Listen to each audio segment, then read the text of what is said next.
Hey traders, David Frost, my strategic forecast. You're here for another episode of Common Sense Market Analysis. Today is Monday, January 6, 2020. We're looking at a daily chart of the SPY or Spider, which is the proxy for the S&P 500. First, let's take a look at the big picture, then we'll drill down to some of the shorter time frame charts. We'll learn a couple of things from a technical analysis perspective. We'll take a look around the horn, and then we're also going to do is take a look at some things that are somewhat, and I'm using air quotes on this one, esoteric. And what I mean by that is you're going to get inside my head a little bit, so it's going to seem a little bit like you're in the twilight zone, and I'm going to talk about a couple of things that you're certainly not going to hear about any single day. What happened over the weekend / overnight / into the morning and then up into the end of the day? What we had was another rescue operation. It was a 911 call early this morning. Buy the dip crowd was out, PPT, SVU, whatever you want to call it. They were out to rescue the market early, just as they were on Friday. Since we're discussing the rescue, we'll go right to the hourly chart. We're going to go back to the daily because I have some other things to discuss.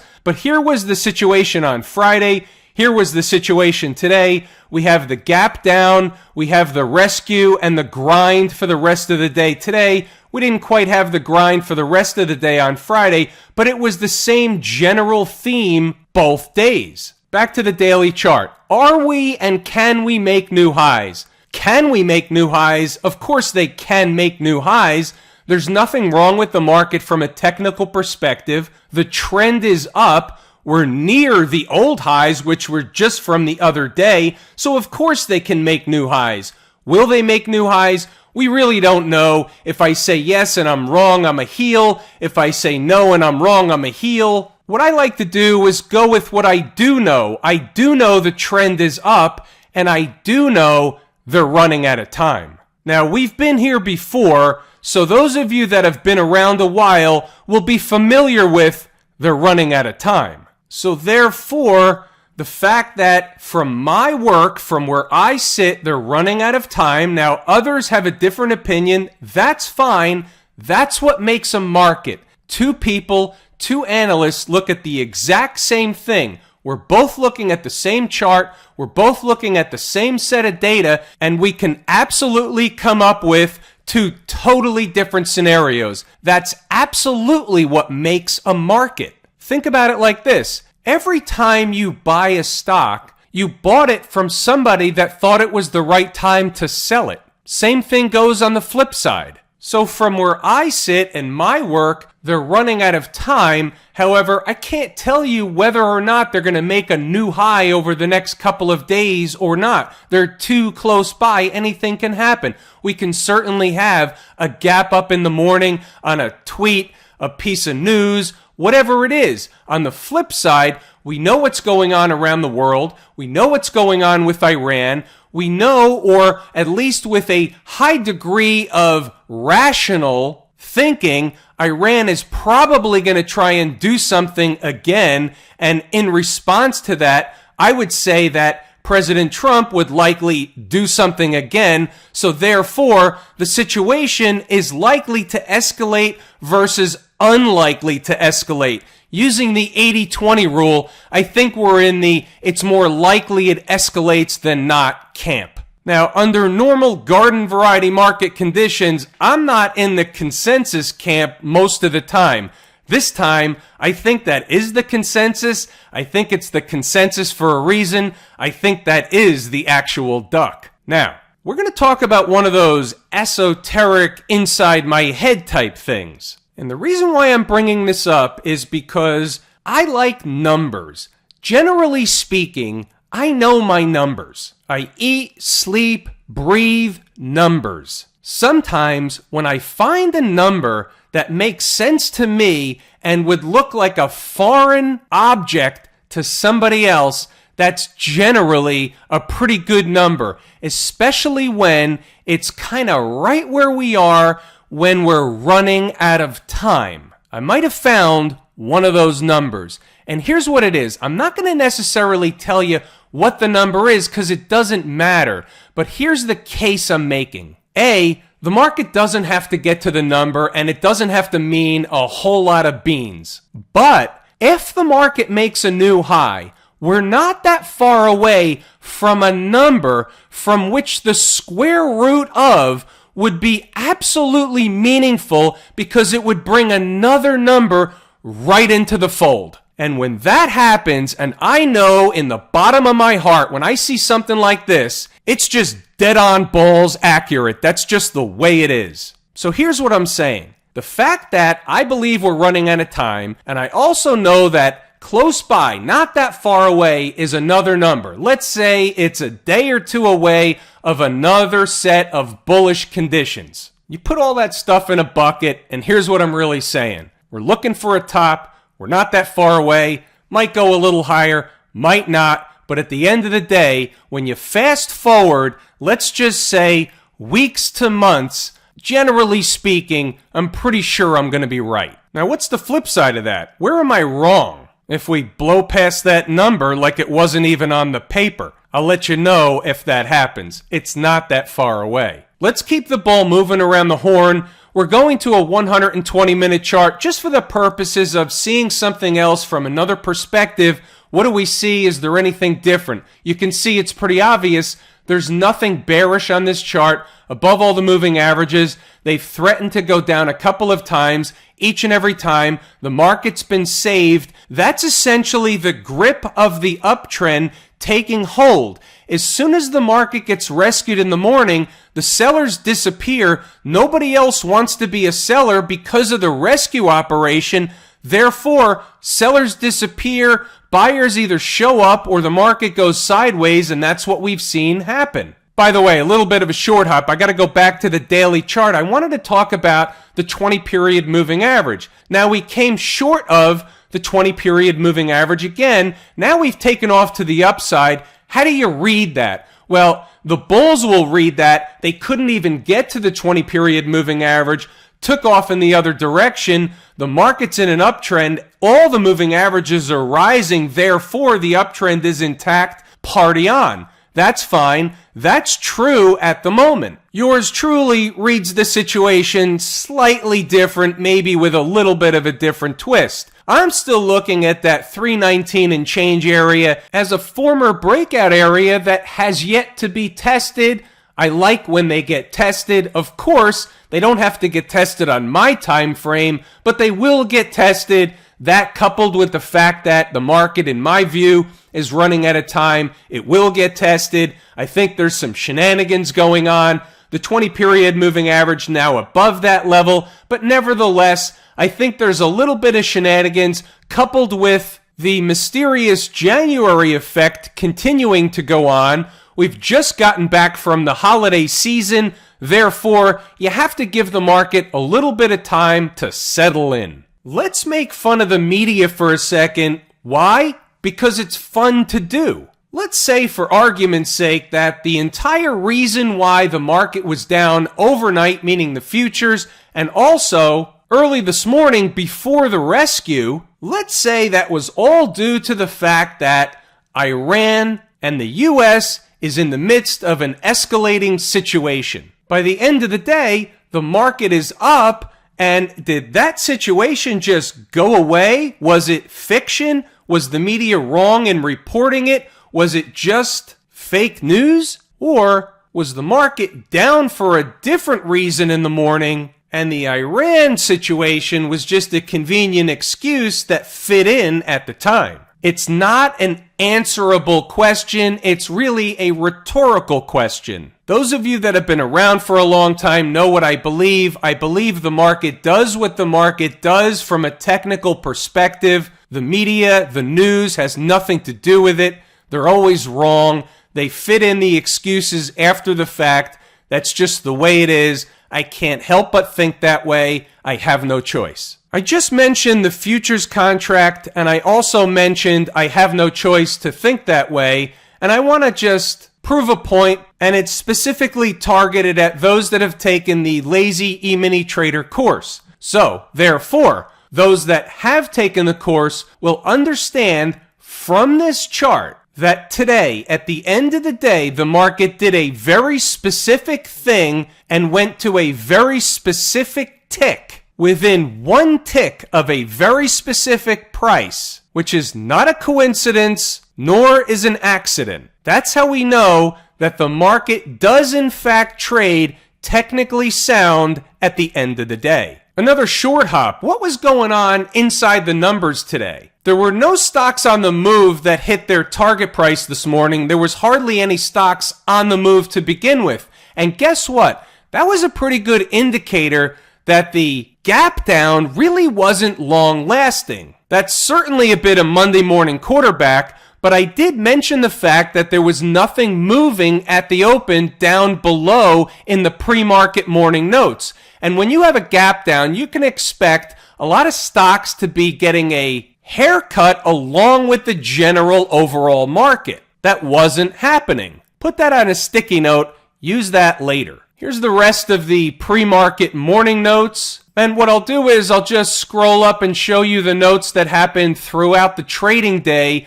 Therefore, you can see what's going on. You can see what inside the numbers get every single day. Some days we get a lot of information that's actionable. Some days you just can't trade it because there's not a lot going on. But there's always uses for the information. Some of us have other positions on. They want to know if the market is likely to continue going up further, continue to go down further, running into resistance or support, which can certainly impact a variety of stocks we hold if the S&P is going heavy in one direction or the other. As you'll see, and it's really no secret, from a technical perspective, the market closed in a very, very bullish position today, and under normal garden variety market conditions, that would suck in some more Johnny-come-latelys. Maybe they'll be right, maybe they'll be wrong. We'll find out tomorrow morning. As we move on, obviously the trading throughout the day and the afternoon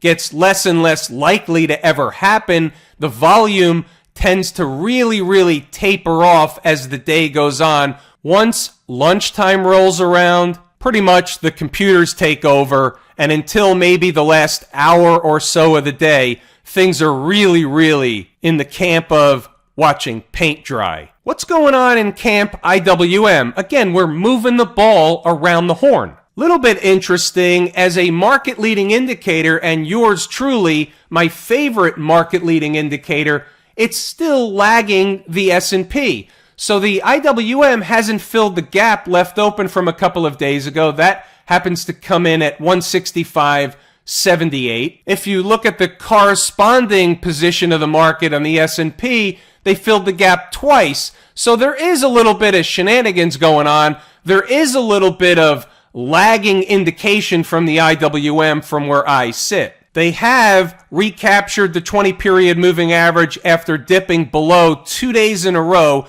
So that's a positive. That's in the bull camp. So technically speaking, there's nothing wrong with the market. It's still in the uptrend, only it is lagging the S&P. And as my favorite market leading indicator, that's a puzzle piece. It's on the table. The hourly chart of the IWM on one hand looks the same as the S&P from an intraday activity perspective. However, look where we are as it relates to the moving averages. If I bring up the S&P back, the SPY, we're above all the moving averages. The IWM, we're not so much above all the moving averages. So again, we have to look at that and say, is the IWM trying to tell us something? Is the S&P going somewhere, and then when it finally gets there, everything else is going to drop through the floor, and that's why we're seeing a lag in the IWM. That's one possibility. Another thing to note is, from a general perspective, tops are made not necessarily all in one day.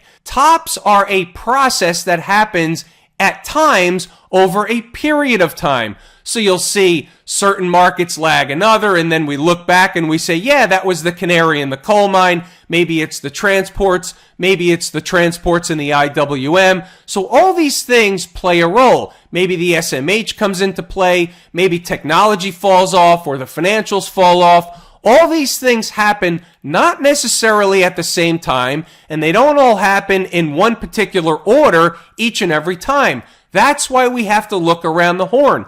That's why we look at all the things we do, and my job is to figure out what the hell's going on. Speaking of the transports, let's take a look and see if this chart wants to tell us anything in particular. This is one of those charts where there's a couple of things going on. One is, it's kind of a hot mess. I can make 9 different cases. This chart reminds me of Elliott wave theory. You ask 10 Elliott wave-ticians, whatever they call themselves, what's going on, what the wave count is, and you get like 38 different counts. That's not even including the alternates. So one of them's going to be right, and they're all going to change their count 42 times using 17 different charts. Back to the transports. This chart reminds me of something that I can make a case any which way but Sunday. However, I always revert to the first thing or two that jumps off the page at me when the chart pops up. I have 3 things. 2 are not bullish, and 1 is, somewhat, not so much bullish, but not so much bearish. Let's start with that one. We're above all the moving averages by the skin of its teeth. That's not the first thing that jumps off the page at me, but that is something that I see. The second thing I see can be construed as a channel. I can convince you that that's a channel. However, I'm not going to do that. I'm going to tell you why I don't like it as a channel. So if you want to get technical and go to the book, it's not really a point-to-point channel. It's kind of sloppy. Yet, I like to call it something else. It's a bearish wedge pattern any way you want to look at it. So here, it looks like it's a failing bearish wedge pattern. That's the first thing that I see. Now, could it be rescued? Of course it can. But that's what I see. That's the second thing on the board. The third thing I see that jumps off the page, which is actually the first thing I see, is the lower highs. There's a high, there's a lower high, and there's another lower high, not by much, but it's a lower high. So here's the way we're going to view this. Based on what I just said, and based on what my analysis is telling me, here's where all this goes awry, and it's just bullish, period, full stop. If we get above this high here, which was from the 2nd of January, and we close up there, and we no longer have another lower high, then all bets are off, and the transports are maybe not bullish, maybe not bearish, but who knows, it becomes or reverts back to a hot mess. Until and unless that happens, I'm going with it's bearish, not bullish, based on the 2 of the 3 type conditions that I just described. I think ultimately the transports are the canary in the coal mine. Keep the ball moving around the horn. What do we have in the cues? We have a market that's very close to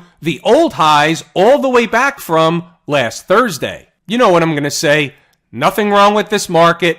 Technically speaking, it's bullish. It's in an uptrend. Move it along. How about the financials, the XLF? Another rescue operation this morning, and I find this one interesting because here's a bullish pattern that begins to fail, gets below the 20-period moving average, has every opportunity to go down and do what? Test a breakup candle low, somewhere down in the vicinity of 30 and a quarter, 30, something in that neighborhood, gets rescued early and finishes over and above the 20-period moving average. Now, we see a theme developing today, and with that theme, it's either very, very bullish or shenanigans. How about the SMH, which is the proxy for the Philadelphia Semiconductor Index?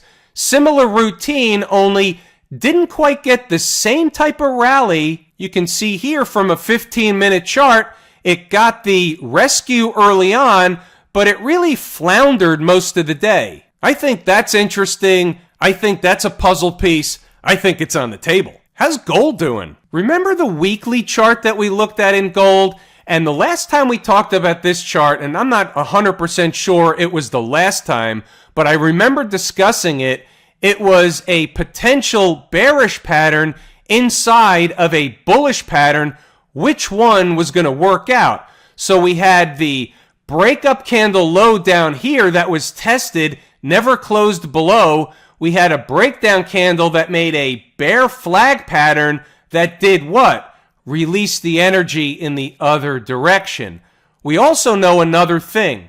We know from a long-term perspective, and I said this at least a dozen times, we're in a long-term breakout in gold. So the day-to-day or even week-to-week ups and downs aren't going to really matter in the long run. We're in a long-term breakout in gold. Now, did we put in a top today and we're going to trade down for several days to even a few weeks? I'm not sure yet, but let's just have an understanding that I'm not looking to be short gold. I'm happy to buy gold on pullbacks. I'm not so much a seller of gold. You can take that for what it's worth. We're in a long-term uptrend in gold. This is one of those times where you kind of put on your investor hat and you take your trader hat off when you're talking about a long-term uptrend in something. You have to be able to ignore the day-to-day, the week-to-week, even at times the month-to-month declines. We're in a long-term breakout / uptrend in gold. And for those of you wondering, that was my way of essentially pounding the table. Again, from a long-term perspective. Traders,